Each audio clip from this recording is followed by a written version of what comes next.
Successful lawyer and businessman in Chicago. And on November 21st, 1873, his wife and his 4 daughters and he were supposed to get passage on a ship going across the Atlantic. He was unable to go to busyness of circumstances with his business, so they go out across. The ship sinks. His wife is found a few hours later floating, clinging to a board. All 4 daughters died. She gets to where she's going, telegraphs back and says, "Saved alone, what should I do?" So he, in turn, later on, gets on a ship, goes over. The captain says, "This is the specific place where your daughters died." He writes this song. Goes over there, sees his wife. They have 3 more daughters. One of them dies of pneumonia. So out of this song that we just sang, "It Is Well With My Soul," this guy had a horrific family situation where he lost his daughters and possibly his wife. But yet out of this comes his heart of knowing that he's well with his soul, because he knows where he sits and he knows the place of which God is in his faithfulness. His wife had also said, "I don't know what this means, but Lord, I'm sure that one day I'll know." We sit in a similar place. We didn't lose our children, although some of us have. We don't sit in places where we are without tragedy. We've all had some tragedy within our life. But then I ask the question of, is it well with our soul? You know, and we're in this holiday season where we get all geared up for this guy right here, yeah, attitude of gratitude. We get all geared up for Thanksgiving. We get all pumped up for Christmas. And as Andy said, some of you have already got your lights up and you're all jazzed up and excited for Christmas. Holidays leading in, shopping extravaganza. You guys have already darned your pads for the Black Friday when you get mowed over at Walmart, but you're pushing back. You're holding on to that 92-inch TV. That's what it's all about, right? No. So we get geared up, and there's various ones in here that sit, and holidays are hard for you. Holidays are difficult to navigate through because you've had tragedy within your life. You've had something that is void when you get together as a group because maybe someone died. Maybe someone's no longer in the circle. But you know, it comes to the place of fully surrendering and realizing, like Horatio did, all these things pale when we step into the presence of the Lord. It doesn't do away with the pain. It doesn't do away with the part within our life of loss. But he gives the grace to be able to stand in the place to have gratitude. And as we journey forward in looking at gratitude, Melody Beattie writes, "Gratitude unlocks the fullness of life. It turns what we have into enough and more. It turns denial into acceptance, chaos into order, confusion into clarity. It can turn a meal into a feast, a house into a home, a stranger into a friend. Gratitude makes sense of our past, brings peace for today, and creates a vision for tomorrow." So I titled this message, "Do I Have an Attitude of Gratitude?" speaking to myself. And so as I begin to plow through the study of this whole thing out of Luke, I begin to ask myself, do I have an attitude of gratitude? I'm a fairly happy person even without coffee. So it kicks into these things of looking at life joyfully. You know, there's situations, and I don't know the disposition that came into my life of being a happy guy. I remember back in YWAM, I went up to one of the speakers and I said, "You know, I don't know what my problem is." This is a really weird one. I said, "I don't know what my problem is." And he goes, "Well, what is it?" And I said, "My problem is I'm always happy." And you know what he said? I've never forgot this. This is a long time ago, longer than some of you are old in this room. I never forgot it because he said, "You're too self-focused." And I thought, what? The nerve of this man. You know, and as I journey on through life, I begin to see part of that am I too self-absorbed in my own world? Am I too caught up into my own things?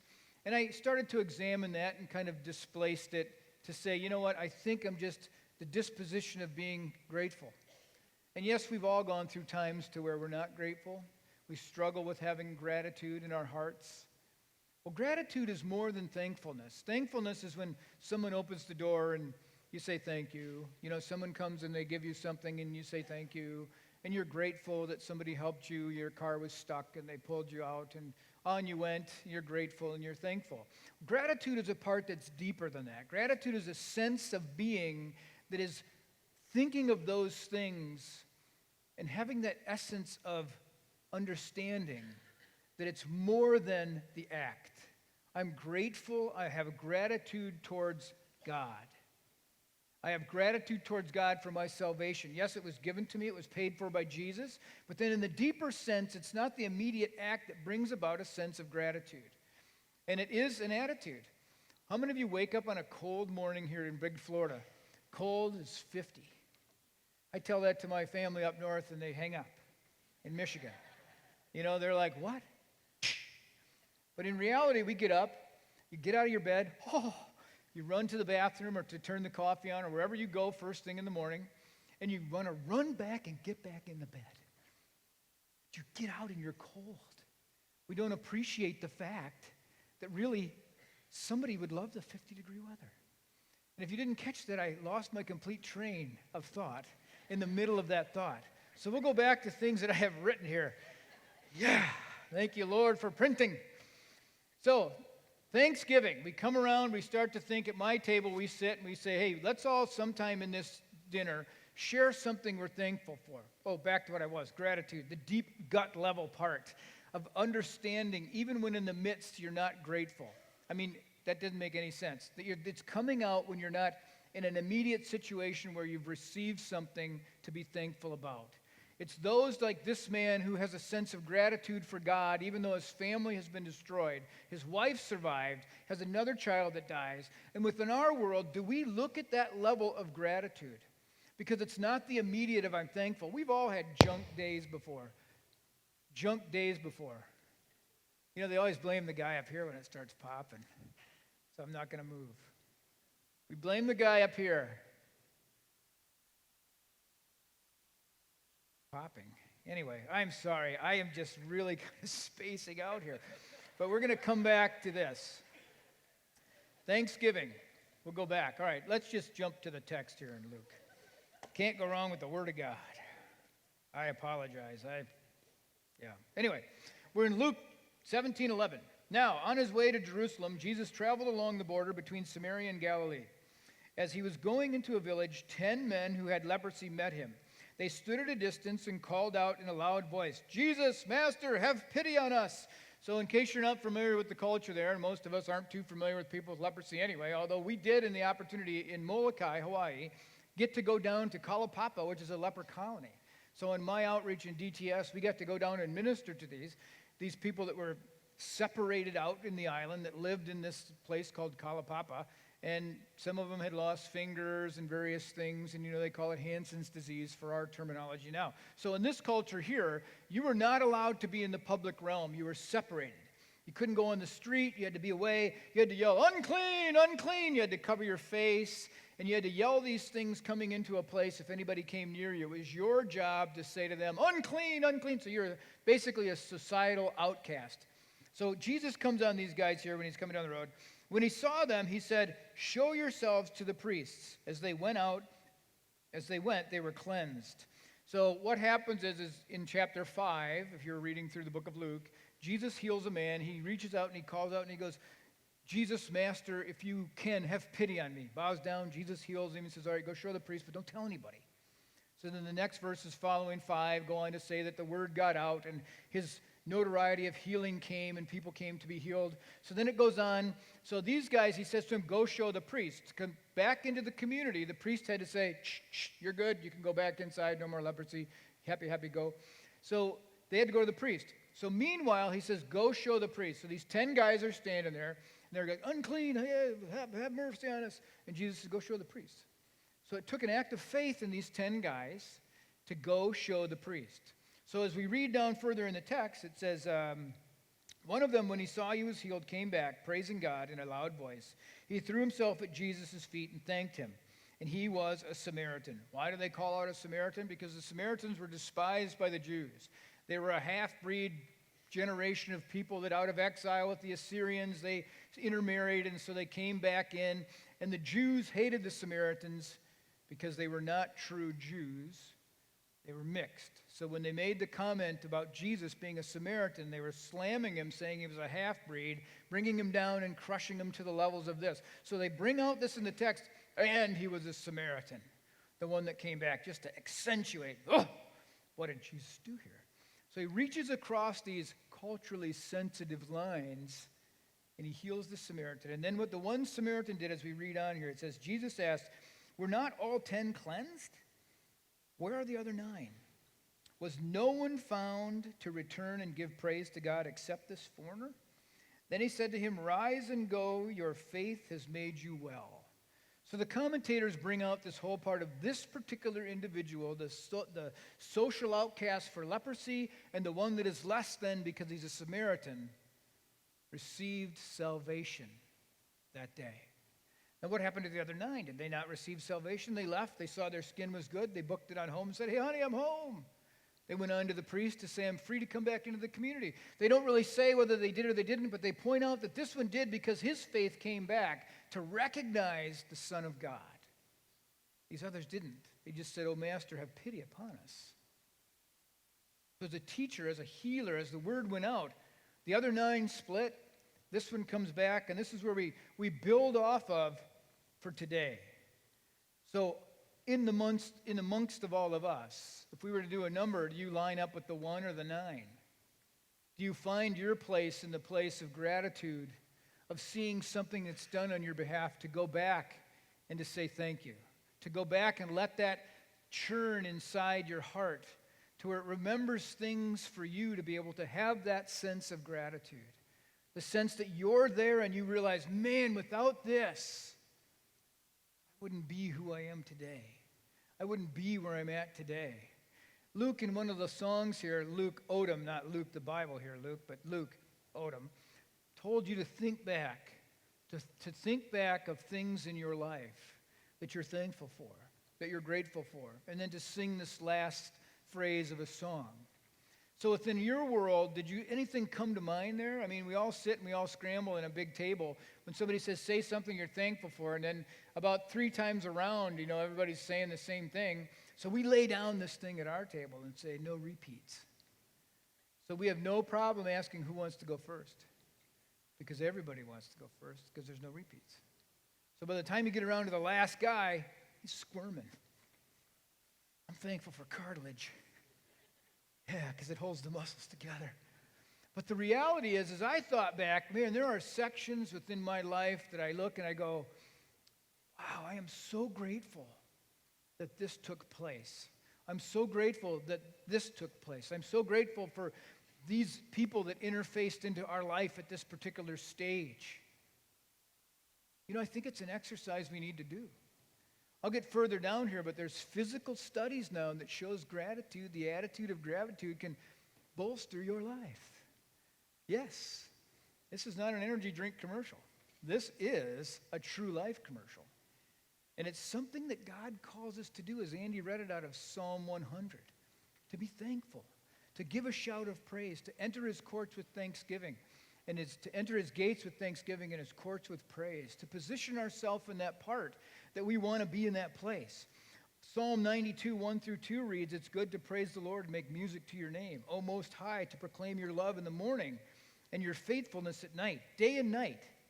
Colossians 2 says that our lives are to abound in thanksgiving. Philippians 4:6 says we're to do everything with prayer and thanksgiving.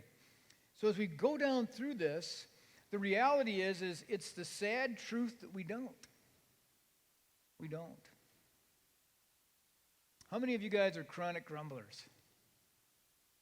Oh, I see one hand over here. Thank you, sister, for the honesty. Yes, we've got one honest person in the house. Who else is a grumbler? We all grumble. And the really sad part is, when you're having a really horrible time and you run into somebody else who's having a horrible time, there's a weird connection that takes place. It's almost like you've heard the story, Misery Loves Company. There really is that part. I find myself in that. Where you got something just turtling and it's horrible and you're just like, oh man, somebody comes up and goes, oh, you wouldn't believe what happened. You're like, really, what? Is it worse than mine? Sounds sick, doesn't it? It is sick, but it's honest. And if we're all honest, we all sit in a similar category. But grumbling and complaining is a thing that can be caught.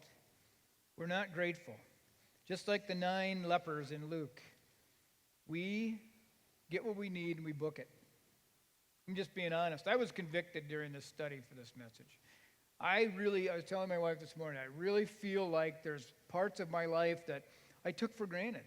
I take for granted.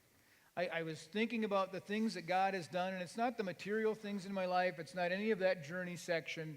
It's the things of which I realize God has done things in my life that I sometimes forget. I sometimes do not give place that I should give place to the honor and the praise and the gratitude of what God has done. And it's not the part of just salvation. It's the part of keeping me. It's the part of the grace that keeps me forward. It's the part of the non-judgment when I fall on my face that he says there's no condemnation in Christ Jesus. Get up. Roll with this. Move with this. Let this thing go. Don't worry about what somebody else says or judges you. I am God. And I think those kind of things we forget. I forget. So during this time, I had a time of repentance. Of God, forgive me for my ingratitude. Forgive me for my non-thankfulness. Forgive me for my part of not realizing of who you are and what you are in my life. And out of that, other people are affected by the way that we carry ourselves. So that's why I didn't say, do you have an attitude of gratitude? I said, do I have an attitude of gratitude? So you read it, do I? So now it's looking back at ourselves. It's looking back in, because I think the honest part of work that changes with an attitude of gratitude is with ourselves. It starts the change in us. One of the commentators said, Jesus' emotional response to the ingratitude of the 9 lepers gives us a glimpse into the heart of God. Jesus was disappointed that only one person cared enough to express his gratitude. William Barclay writes, no story in all the Gospels so poignantly shows man's ingratitude like the lepers in Luke 17. They came to Jesus with a desperate longing. He cured them, and 9 never came back to give thanks. So he says, so often once a man gets what he wants, he never comes back. Psalm 103:2 says, Blessed be the Lord, O my God, and forget not all his blessings. But in most of the time, we forget his blessings. So why do you think we're so inclined to forget God and live as ungrateful people? There's a whole bunch of reasons, but the ones that I particularly picked today, one of them is affluence or self-sufficiency. You've all heard the term, pick yourself up by your own bootstraps. Come on, get on with it. I've thought about that often. If you're down, how do you pick yourself up by your own bootstraps? You're holding your feet. Too much thought, I know. But it's a weird saying. It's kind of like, I don't know, I won't even go there because I'm going to get lost in my mind again. So affluence or self-sufficiency. So is this a new thing in the 21st century? Well, no. Let's go back to 1863 on April 30th with President Abraham Lincoln when he read this proclamation for fasting and humiliation and prayer. This is what he said. We have been the recipients of the choicest bounties of heaven. We've been preserved the many years in peace and prosperity. We've grown in numbers, wealth, and power as no other nation has ever grown. But we have forgotten God. We have forgotten the gracious hand which preserved us in peace and multiplied and enriched and strengthened us. And we have vainly imagined in the deceitfulness of our hearts that all these blessings were produced by some superior wisdom and virtue of our own.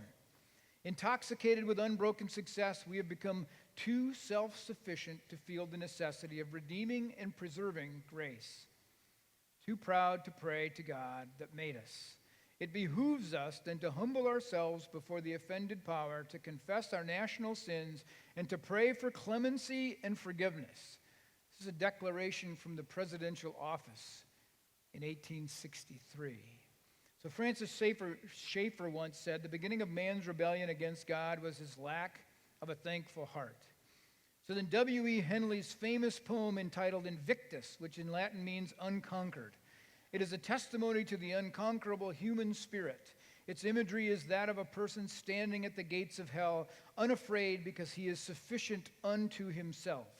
You've likely heard the final stanza, which says, it matters not how strait the gate, how charged with punishments the scroll. I am the master of my fate. I am the captain of my soul. How well this summarizes the sentiments of our day. It's an attitude that sees oneself as their source of strength, happiness, and prosperity.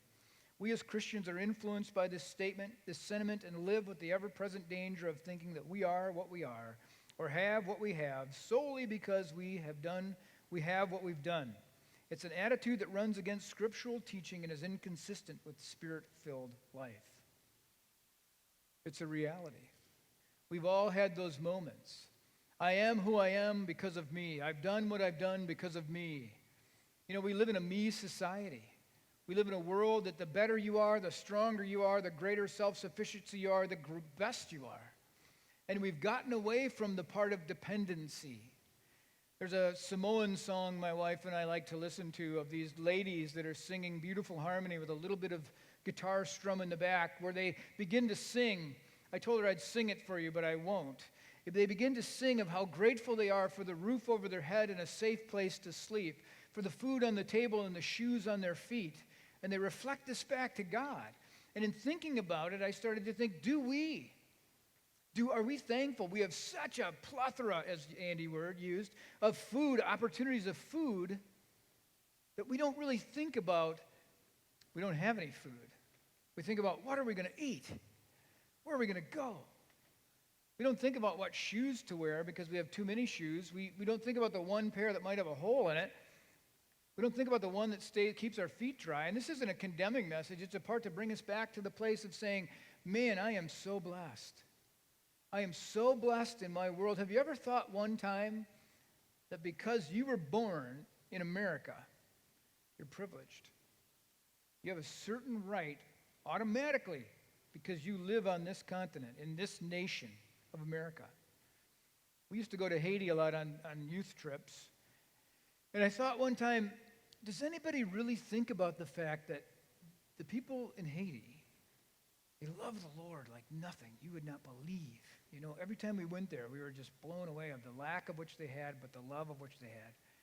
I thought, how different would it be for this individual to have been born in the United States? And how different would it be for one of us to have been born in Haiti? And I only say Haiti because I've been there a few times. It's close to here. It's the poorest country in the Western Hemisphere. And it's, 90, 120, few miles from the United States. So just because you were born in the United States, you have privilege. You ever thought of that? That's something to be grateful for. If you walked in here and had no gratitude, you can leave here with gratitude because you were born in the United States. Are you thankful that you got a job? Because there's people that don't. You know, I read as I was reading through this, people complain about cleaning their house. At least you have a house to clean. So affluency and self-sufficiency can begin to take away our attitude of gratitude. Another one that we may lose our attitude of gratitude is pride. I've worked hard. I've raised my kids to be good. I've studied for those grades.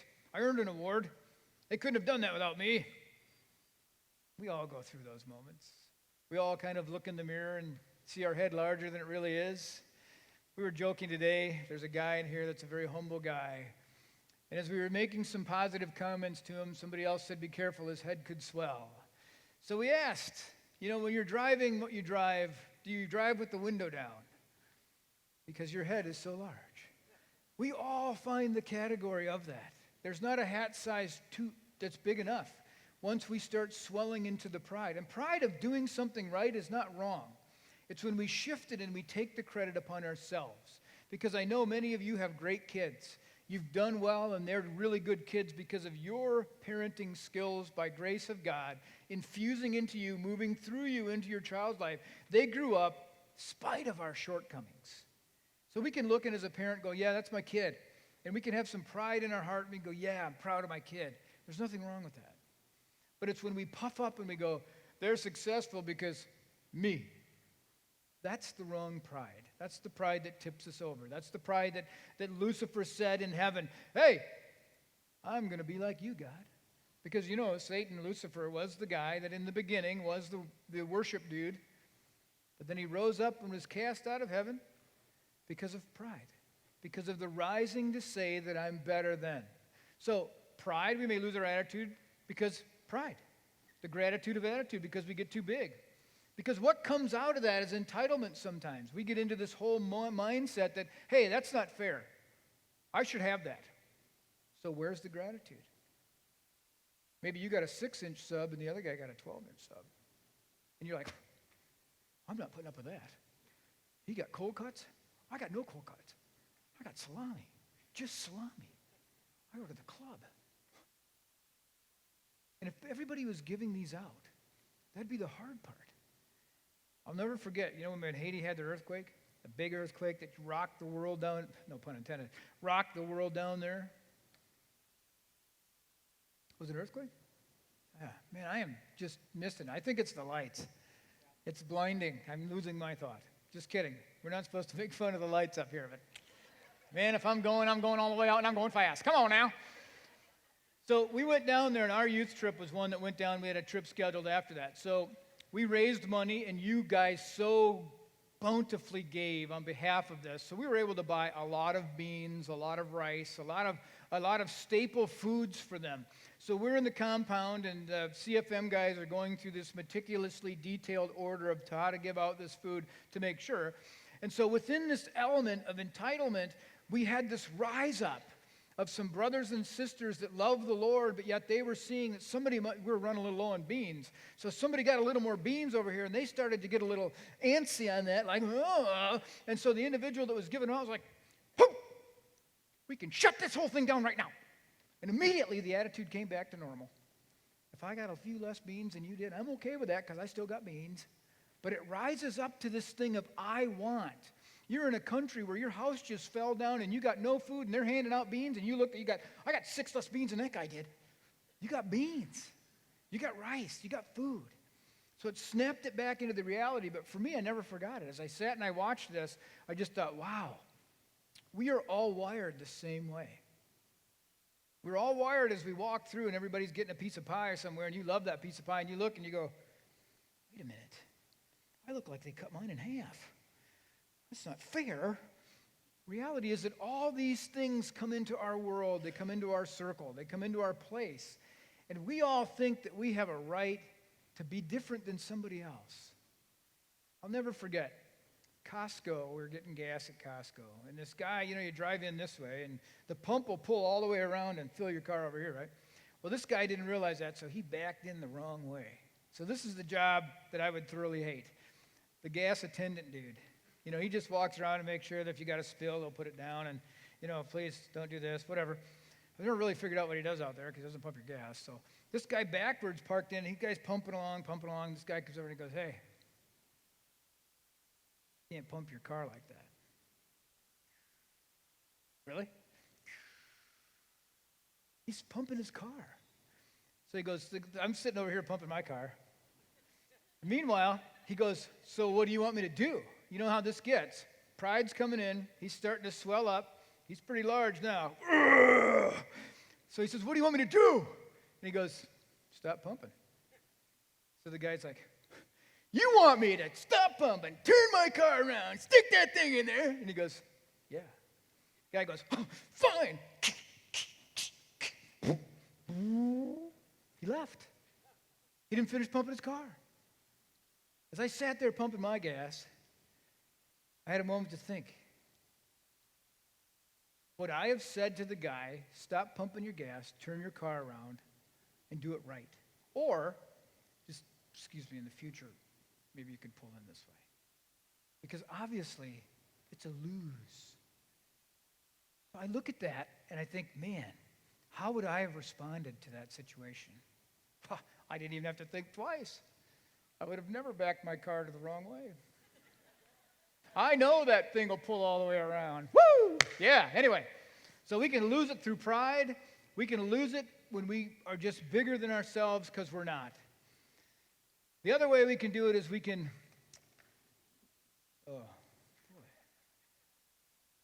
yeah. All right, I have no pride up here today. I'll tell you what, I am missing it right and left. Pride, okay. Sorry, we may lose it to the attitude by the company that we keep. I said earlier that as we're wandering through our life and we get into this phase, You know, the makeup of the lepers wasn't all Samaritans. There were Jews in there also. There were Hebrews in there. There was the chosen race in there. But when you're an outcast, you begin to lock arms and you begin to pack with whoever you're going to pack with because you need the safety of a crowd. No one wants to be out wandering by themselves. So the company that we keep, you would have thought that the Samaritan dude, by going back, saying, hey guys, wait, did you notice? I don't have scabs anymore. Did you notice? The finger that was gone is back. Oh my goodness. I can pick up my cup again. I can fill my chariot with gas. I can do all the things I couldn't do before. But instead, he booked it. He went back to thank Jesus, and the other one's booked on. The company that we keep in all reality, and maybe you were raised in a complaining home and it just was part of nature that you went on. Have you ever been in those situations where somebody's just a constant complainer?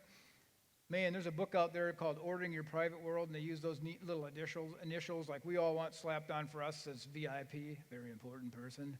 Well, there's another one called a VDP, a very draining person, or a VNP, a very needy person. Well, sometimes within our world, we get into these places where you're just around a constant complainer. No matter what, it's coming out complaint.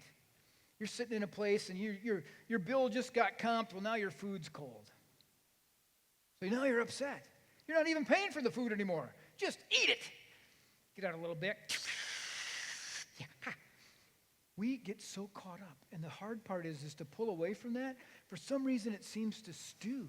It seems to grow like mold. There's nothing you can do to stop it until you bring in the right chemical and you say, bam, a little bit of vinegar. The mold is gone.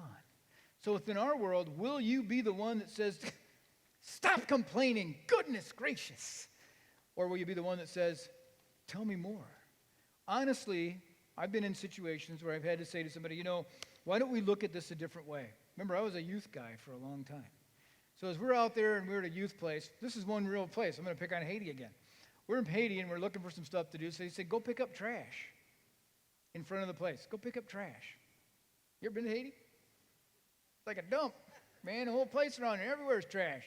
You're like, okay, where do we start? Right here, yeah. So we're walking up and down the road in front of the CFM house, and these kids are looking at me going, this is the stupidest thing I've ever seen. I'll never get all this trash. And I'm like, I'm thinking the same thing, but you know what? Hey, this is helping the people. This is what we were asked to do. We are just going to keep doing this because this is what we're supposed to do.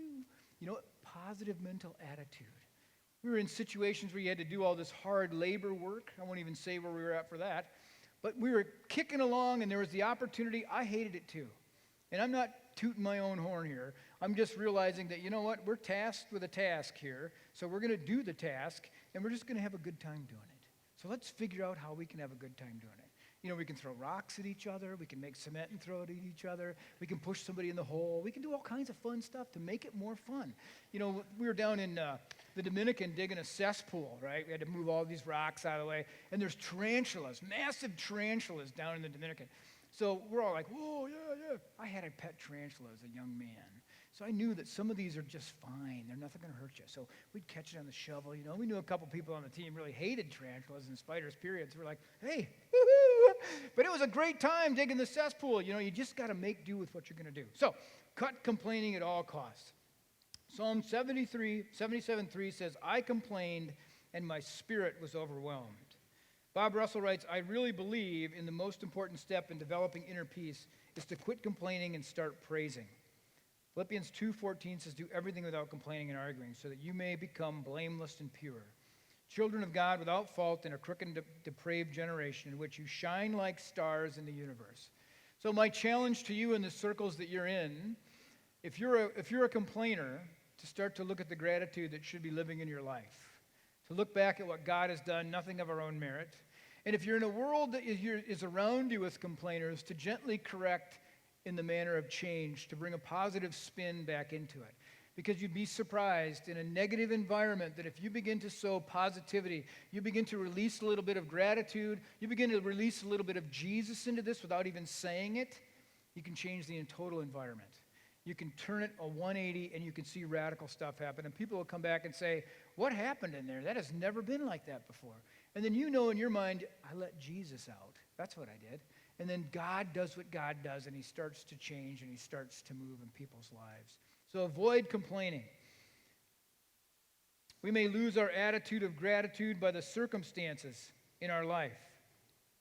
Moses took the Israelites into the desert, and they became entrapped by the Red Sea with Pharaoh's army in heavy pursuit of them, and they complained. They looked up at him and they said, "What? There's no place for our dead bodies in Egypt, so you drag us all the way out here?" And you remember when they sent the spies into the land, and there were 2 guys out of the 12 spies that came back, Joshua and Caleb. And as they came back, the rest of the group, the other 10, were saying, "Oh my word, there's these giants, they're huge. We look like grasshoppers in their eyes." Their comment was, "We weren't the size of grasshoppers. We looked like they were putting this onto themselves." So the other 2 stood firm. They aligned and they said, "No, we saw this God is giving us." So the people rise up and they say to Moses, they say, "You know what? We should have never left Egypt. Let's stone these guys." So they stood fast. God intervened. We know the rest of the story. They eventually got into the promised land. They wandered in the desert, worked on their tan for 40 years. But you know what? They were thankful that their shoes never wore out.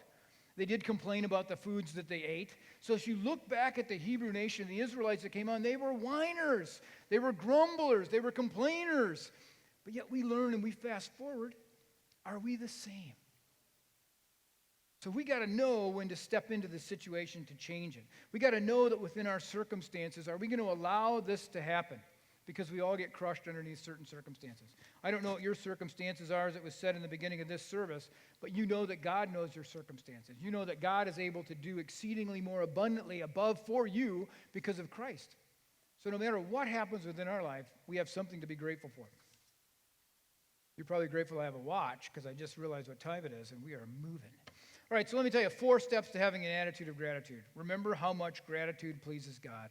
2 Chronicles 5:13 and 14 says, "They raised their voices in praise to the Lord and sang, 'He is good, his love endures forever.' Then the temple of the Lord was filled with a cloud, and the priests could not perform their service because of the cloud. For the glory of the Lord filled the temple. God's presence came into the temple in response to the thanksgiving that was coming out of it." He loved to hear the praise. Do we sit in that place of honoring God? Do we thank him for those things within our life? Avoid complaining. We've spent quite a bit of time on complaining, so I don't want you to complain that I complain too much up here. So avoid complaining at all costs. Shut it down, crush it. You want to be able to move forward. Make a personal choice to rejoice. It may be difficult within our times to rejoice in the Lord, but if you know Paul is our example.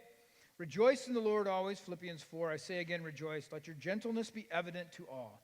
The Lord is near. Do not be anxious about anything, but in every situation by prayer and petition with thanksgiving, present your requests to God, and the peace of God, which transcends all understanding, will guard your hearts and your minds. And then 8 says, finally, brothers and sisters, whatever is true, whatever is noble, whatever is right, whatever is pure, whatever is lovely, whatever is admirable, if anything is excellent or praiseworthy, think about such things. In our world looking for gratitude, if we think about the things that God just said here, whatever's good, whatever's noble, whatever's praiseworthy, to think about those things, do you think something's not going to spring out of you? Do you think that joy isn't going to come to you? Do you think that when we look back and we get past our own selves and we stop looking at ourselves, that inner part of God in us, the gratitude, is going to rise up? Absolutely. There was a nun study done back, 2001 is when they had the final results. So in the early part of this convent, sister, the mother, whatever they call the lady who's in charge of the whole thing, she asked the nuns to write down their emotional interaction and connection. So they had this opportunity to look at these ladies for over 6 decades and see how their lives were functioning and how they interfaced. And so in this study, of which they did, the published results were in 2001, and they stated the more positive emotions, contentment, gratitude, happiness, love, and hope the nuns expressed in their autobiographical notes, the more likely they were to be alive and well 60 years later. The difference was as much as 7 years in life expectancy. So remarkable was this finding that it led since then to a new field of gratitude research as well as a deepening understanding of the impact of emotions on one's physical health. There is a real reality to your attitude. There's a reality that if you choose to embrace and look for the good things in life, you've heard the optimist and the pessimist, it's a reality. Now, some of us are wired negative. Negative Ned, negative Betty, all these other things that flow down here. Negative Nelly, I think they always have an N on there. So we are always around different people that have that view, like I said earlier. So to be positive, to be an optimist, Maybe you have pessimistic behavior or you stand there. But when you look to God, you can't be a pessimist. You've got to begin to see the good things. And if that's not your nature, I would challenge you to ask God, change this in me. Open my eyes to see what you've done in my life. Give me a thankful heart. Because it will change. Science is behind the Bible. I heard it once said that as a scientist stated, the more that you dig into science, the more that you have to consciously choose to say, there is no God. Because as they start to peel it back and they break it down into the smaller structures than I can even say, there's no way that this just is. So as they peel it back, so as they begin to do science with the mind, with the body, with us, gratitude. And there are huge studies out there that if you want to read it, Michigan State University did a big one on it. They've got 4 or 5 different tiers where you can really delve into and understand that your thinking does have a way of action on you. So encourage you that if you're not a positive person, read the Bible. Start reading through Proverbs. Start reading through Psalms. Start reading through the parts where the lament comes out with joy and that you start to see the character of God. That's where it's going to be. Develop a discipline of giving thanks daily. Are you thankful? My wife and I we don't do it all the time, but 5 things you're thankful for before your feet hit the floor. Boom. And you start to go through, you're thankful for your family, and there's the rote ones that go through, and then you start to press yourself and say, let's stretch this a little bit farther. Are you thankful on a daily basis? One of the neat things that I experienced in doing this study was to realize that the Hebrew nation that God set up, we look at it as, man, they were really religious, and they really had the systematic function that they had to do, and we have all this freedom in Christ. But one of the things that they did do, which was huge, was they had 7 feasts throughout the year. And the reason they had these 7 feasts throughout the year is it brought them back to a positioning to reflect on God. It brought them back to the place that they could not move on through their life without the repositioning to remember these 7 feasts. I'm going to go through them quickly. One is a Passover. Why? To remember God's deliverance. The Feast of Unleavened Bread. What is that? To remember the escape from Egypt and God's provision of bread. First fruits, they celebrate God's gift of harvest. The Shabbat, it's the Feast of Weeks. It's Thanksgiving and the end of the harvest. The Rosh Hashanah, it's to prepare for God's judgment. Yom Kippur, do we know what that is? That's the Day of Atonement. That's when they all came together. The priests came in. The blood was put on the scapegoat. Scapegoat was gone. Your sins. And then the Sukkoth, the Feast of Tabernacles. Maybe you've heard these before as you were reading through. He aligned these things to bring them back to the place of realizing, without you, God, we are nothing. The Feast of the Tabernacles was when he took care of them in the wilderness. Even in their lack, when they wandered and wandered and wandered, he was faithful. And as we sang that song today, which we'll end with, is God is faithful. It's your faithfulness. I love you, Lord. I thank you for your mercies because they're new every morning. If you ever want to read a good book, it's Sitting at the Feet of the Rabbi Jesus. And in this, I just want to point out a couple more things, and then we're going to skedaddle here. A selection of blessings. When you first open your eyes in the morning, you say, "Blessed is he who gives sight to the blind." When getting out of bed, you say, "Blessed is he who set the captives free." When putting on your clothes, you say, "Blessed is he who clothes the naked." When putting on your shoes, you say, "Blessed is he who provides for all my needs." When you eat a meal where bread is at the table, you hold up the bread and say, "Blessed is he who brings forth bread from the earth." When you eat a festive meal where wine is served, you say, "Blessed is he, the creator of the fruit of the vine." And then when you eat other foods, it's "Blessed is he through whose word all things come to exist."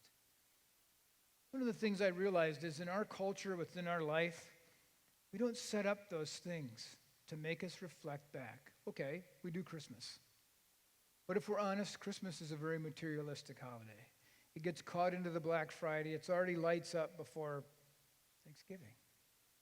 It gets caught up into the moment. But if we take it to reflect back, what is it in your life I would like to challenge you with as the worship team comes up? What is it in your life that you have as little mile markers to reflect back and to think about God's goodness in your life? Maybe it's something that you've done as a family. I don't know. We have some things we do as a family. We fast a particular part of the year just to put us back in a line for the new year coming. But as we looked at the Hebrew people that have, and the Jewish today, the devout Jews that still follow this practice, still do these things. 2 of them were pilgrimages. I don't think they pilgrimage back for anymore, for the Passover and for another one. I can't remember what it was. What do we do? I was convicted here because in my life, I work at a church. I'm a pastor at a church. So you think, oh, he's constantly focusing on God. And I am.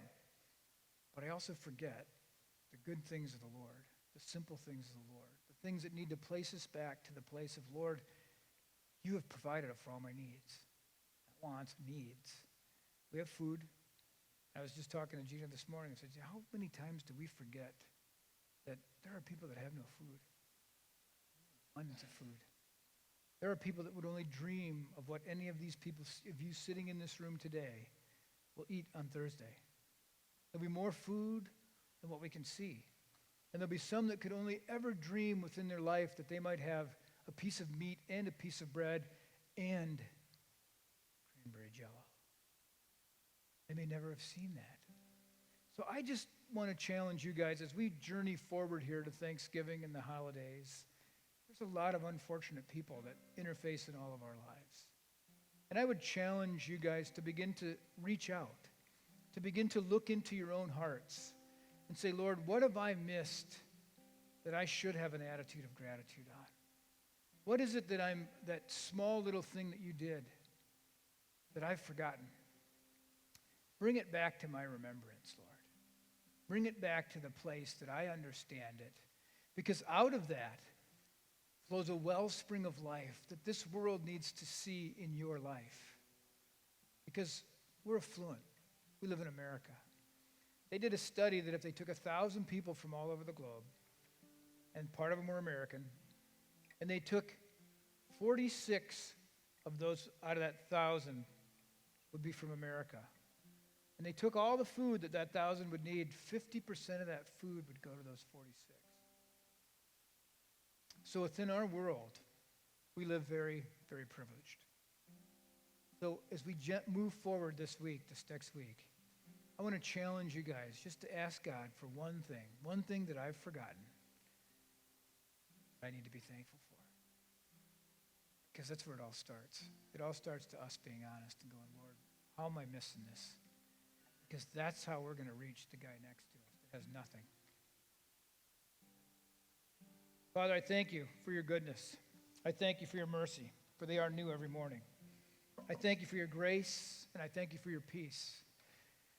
And Lord, I ask that as we looked at the lepers, and 9 of them split, and 1 returned with gratitude, may we be the one that comes back.